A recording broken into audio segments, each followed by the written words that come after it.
복도 끝에 40대 후반의 여성이 혼자 앉아있다. 긴 머리는 흐트러졌고 입술은 말라있다. 허리를 굽히고 앉아 숨을 내쉬고 있지만 겉으로 보기엔 아무 이상 없어 보인다. 간호사가 걸어와 조심스럽게 말한다. 갈비뼈에 미세한 골절이 보입니다. 혹시 무슨 일이 있었나요? 여자는 아무 말도 하지 않는다. 대답은 없고 손만 무릎 위에서 바르르 떨리고 있다. 영상은 20년 전으로 천천히 시간을 거슬러 올라간다. 서울 강남의 웨딩홀. 하얀 드레스와 검은 턱시도. 수백 명의 하객. 수십 개의 카메라 플래시. 한 여자의 인생에서 가장 빛나는 순간처럼 보였던 그날. 윤서진은 강민석이라는 남자와 결혼했다. 그는 모든 걸 가진 남자였다. 강남에 위치한 고급 주상복합 아파트. 아버지에게 물려받은 중견 기업. 외제차 2대. 고급 시계. 그리고 무엇보다 사람들에게 신뢰받는 이미지까지. 서진은 그 결혼이 기회라고 믿었다. 비록 자신의 출신이 평범하다 못해 조금은 가난했지만 사랑은 조건을 뛰어넘는다고 생각했다. 그 착각이 얼마나 위험했는지는 오래 지나지 않아 알게 되었다. 고요한 밤, 조명이 꺼진 침실. 강민석은 아내를 눕힌다. 그리고 이불은 그녀의 몸 위에 덮는다. 그리고는 미친 듯이 밟기 시작을 한다. 강민석은 알고 있다. 이불 위 또는 베개 위로 미친 듯이 때려도 그 흔적은 폭행으로 남지 않는다고. 그저 미세한 금만이 간다는 것을. 거기서 끝나지 않는다. 골프채를 가지고 왔다. 윤서진의 몸은 이불 안에 있었지만 움찔하는 어깨, 조심스레 감긴 팔뚝은 이미 오래된 학습을 말해주고 있었다. 충돌음은 없었다. 비명도 없었다. 멍도 들지 않았고 피부에 상처도 남지 않았다. 그러나 이튿날 그녀는 숨 쉴 때마다 가슴이 타들어가는 듯한 통증을 느껴야 했다. 병원에서는 외부 충격에 의한 미세 골절이라 했지만 그 누구도 그녀에게 무슨 일이 있었냐고 묻지 않았다. 그녀 또한 말하지 않았다. 처음부터 끝까지 누구에게도. 결혼 사진은 먼지가 쌓였고 웨딩 반지는 싱크대 옆 고무장갑 아래 묻혀 있었다. 출산과 육아, 가족 모임, 사업 행사, 남편의 부재, 남편의 짜증, 그리고 반복된 폭력. 윤서진은 하나씩 감정을 포기해갔다. 강민석은 점점 더 교묘해졌고 폭력의 방식은 더 증거가 되지 않는 쪽으로 발전해갔다. 밤이면 베개가 무기가 되었고 낮이면 서진의 존재는 집안일을 하는 그림자에 불과했다. 진료실 문이 열리고 담당 의사가 진단서를 들고 나왔다. 그는 조심스러운 눈빛으로 서진을 바라보았지만 그녀는 미동도 하지 않았다. 진료실 안으로 천천히 들어가는 그녀의 뒷모습은 낮게 휘어진 어깨 너머로 이미 수십 번 반복된 고통의 기록이 스며 있었다. 아이들이 태어났고 그녀는 모든 것을 헌신했다. 첫째가 열이 났던 날 밤, 민석은 출장 중이었다. 둘째가 넘어져 이마를 찢었을 땐 그녀 혼자서 병원과 보험 처리를 해냈다. 아이들이 커가는 속도는 빠르지만 그녀는 늘 같은 자리에 있었다. 같은 앞치마, 같은 슬리퍼, 같은 자세. 마치 시간에 고정된 조각상처럼. 그녀는 어디에도 가지 않았다. 외출은 마트, 학원, 병원. 전화기에는 남편의 번호 외에는 거의 저장되지 않았고 지인들과의 연락은 결혼 3년 차를 기점으로 끊겼다. 친정은 경제적으로도 멀어졌고 시댁은 그녀를 조용하고 고분고분한 며느리라 칭송했지만 그들이 본 건 단지 말 없는 희생에 불과했다. 강민석은 회사에선 모범적인 CEO였다. 직원들 앞에서는 미소를 지었고 사회공헌에도 적극적이었다. 언론엔 가정적인 남자로 인터뷰도 나갔다. 그러나 현실은 달랐다. 회사 건물에서 가까운 고급 오피스텔에 그보다 15살 어린 여직원이 살고 있었고 그곳에는 그의 셔츠, 면도기, 속옷까지 정리되어 있었다. 명품 가방, 유럽 여행, 최신 스마트폰. 그 여자는 그가 아내에게 한 번도 준 적 없는 것들을 당연하게 누리고 있었다. 윤서진은 그것을 알고도 말하지 않았다. 모른 척했다. 말하는 순간 더 큰 폭력이 돌아올 것이 뻔했기 때문이었다. 그뿐만이 아니었다. 민석은 사석에서도 결코 조심하지 않았다. 강민석은 사석에서도 달라지지 않았다. 부부 동반 모임, 회사 동기들과의 식사, 심지어 가족 행사 자리에서도 그의 손은 여전히 자주 엉뚱한 곳에 머물렀다. 그는 다른 여자들의 허리와 엉덩이, 가슴에 스치듯 손을 올렸고 그 동작은 능숙하고 노련했으며 누가 봐도 실수로 보이진 않았다. 여성들은 놀라며 몸을 움찔했지만 곧 억지 웃음으로 상황을 넘겼다. 모임이 끝나고 돌아가는 길, 그들은 마주보며 말없이 고개만 끄덕였고 입술은 무겁게 닫혀 있었다. 그 중에는 윤서진의 친구들도 있었다. 그들은 민석의 행동이 단순한 성희롱이 아니라는 걸 알고 있었다. 그리고 서진이 20년 가까이 지속적으로 가정폭력을 당하고 있다는 사실도 알고 있었다. 그러나 그들 역시 말을 아꼈다. 서진의 눈을 보며 서로 암묵적으로 고개를 끄덕였고 이건 우리가 끌어내면 안 되는 이야기라는 침묵의 약속을 나누듯 조용히 뒤를 돌아섰다. 누구보다 가까이서 그녀의 부서진 손목을 봤고 갑자기 입원한 그녀의 갈비뼈 이야기를 들었지만 그들은 이렇게 결론지었다. 비밀로 하자. 그냥 아무한테도 말하지 말자. 그 침묵은 배려처럼 보였지만 결국은 방조였고 외면이었다. 서진의 고통은 그렇게 모두에게서 사라진 척되고 있었다. 그러나 그 모든 비밀은 훗날 되돌릴 수 없는 방식으로 터져 나오게 된다. 누구도 감당하지 못할 거대한 폭풍이 그녀가 아닌 그 침묵했던 모두를 향해 몰려오고 있었다. 시계 바늘이 새벽 3시를 가리키고 있었다. 집 안은 고요했지만 윤서진의 하루는 끝나지 않았다. 복도 끝 작은 방. 그곳에서 치매에 걸린 시어머니가 밤마다 울부짖었다. 의미 없는 말, 반복되는 행동, 방광 조절을 잃은 흔적이 이불과 바닥을 가득 채우고 있었다. 서진은 말없이 장갑을 끼고 오물을 치웠다. 창문도 열지 못한 채 마른 걸레로 냄새를 닦고 젖은 이불을 바구니에 담았다. 그녀의 동작에는 감정이 실려 있지 않았다. 익숙함이 있었고 무표정한 체념만이 남아 있었다. 아침이 되면 또 다시 하루가 시작됐다. 시어머니의 약을 챙기고 옷을 갈아입히고 밥을 먹이고 기저귀를 갈았다. 이 모든 일은 손에 익은 순서대로 진행되었고 서진은 한 번도 거기에 질문을 던지지 않았다. 살이 빠졌고 팔꿈치는 늘 퉁퉁 부어 있었으며 허리는 점점 굽어갔다. 밤마다 시어머니가 뒤척이거나 무의식 중에 그녀를 때릴 때도 서진은 그저 가만히 참았다. 밖에서는 윤서진이 효부라는 말을 들었다. 주변 사람들은 그녀가 시어머니를 극진히 모신다고 했다. 그러나 아무도 몰랐다. 그녀가 왜, 어떻게 이 일을 계속하고 있는지. 간병은 선택이 아니었다.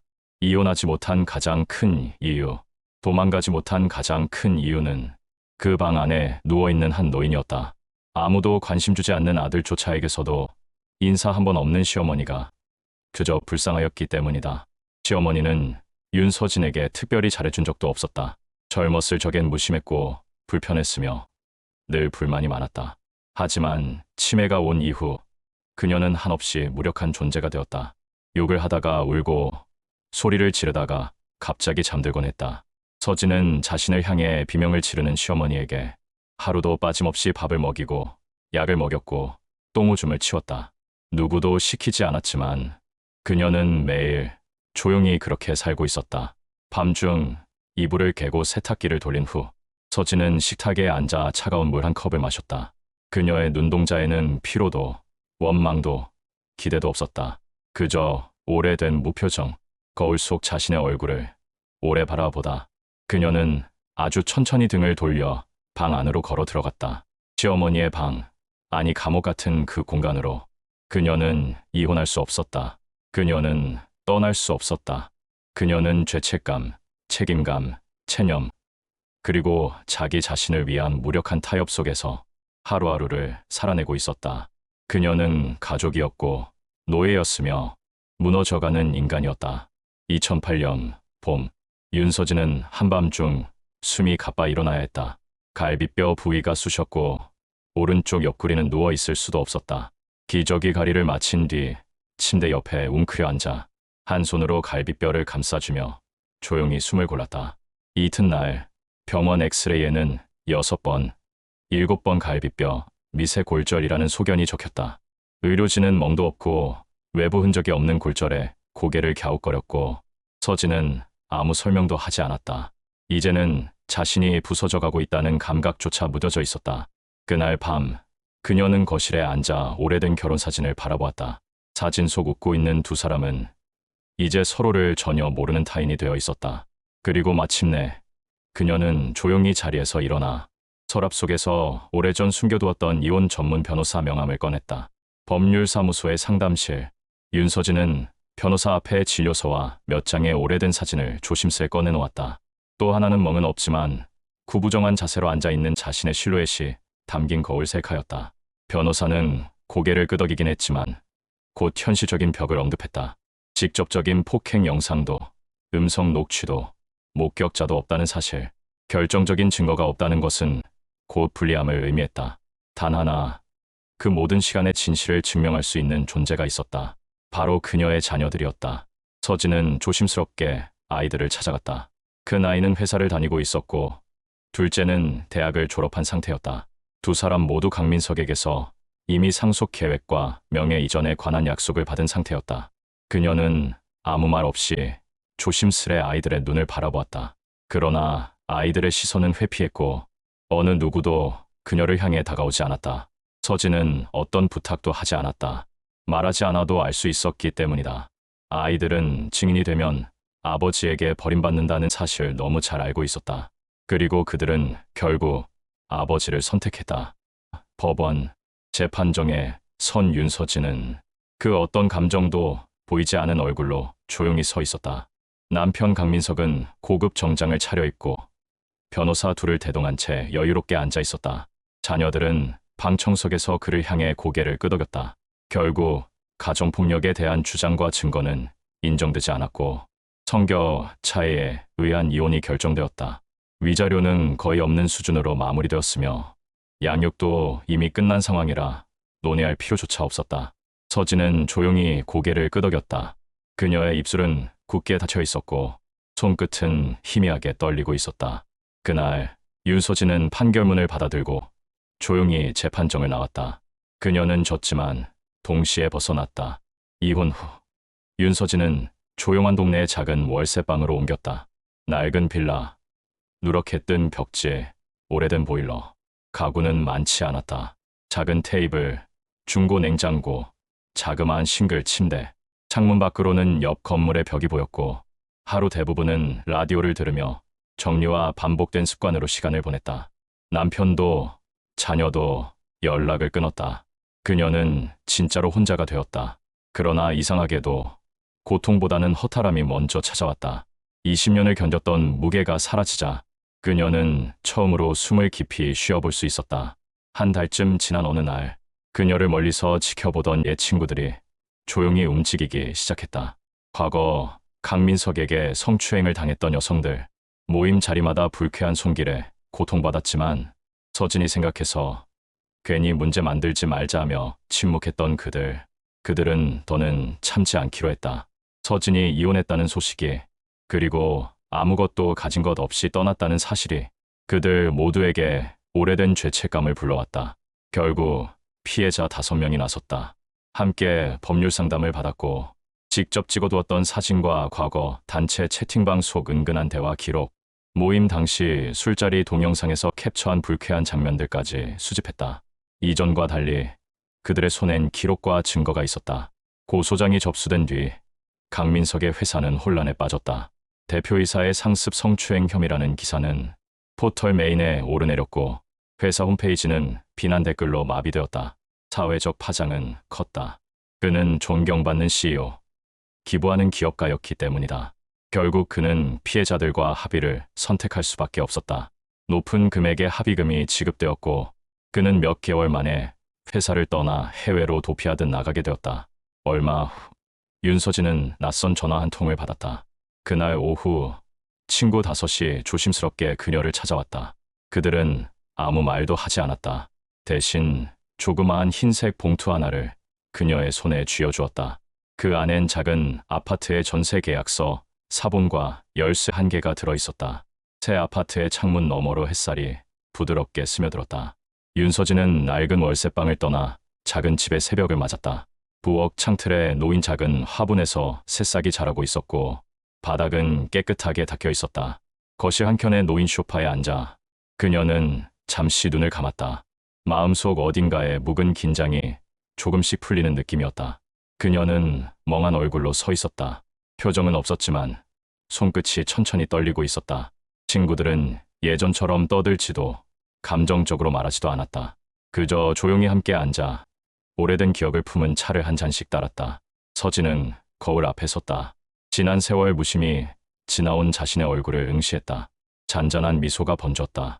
그 미소에는 아픔도 슬픔도 있었지만 무엇보다 자신을 향한 다짐이 담겨 있었다. 그녀는 천천히 화장대를 정리하고 작은 캔들에 불을 붙였다. 그리고 따뜻한 차를 우려내며 조용히 하루를 시작했다. 창밖으로 아이들의 웃음소리가 멀리서 들려왔다.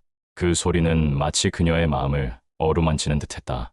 누군가의 간섭 없이, 누군가의 폭력 없이 그저 자신만의 시간을 살아가는 삶이 시작되었다. 화면은 천천히 줌아웃되며 조용한 새 아파트 단지 전경을 비춘다.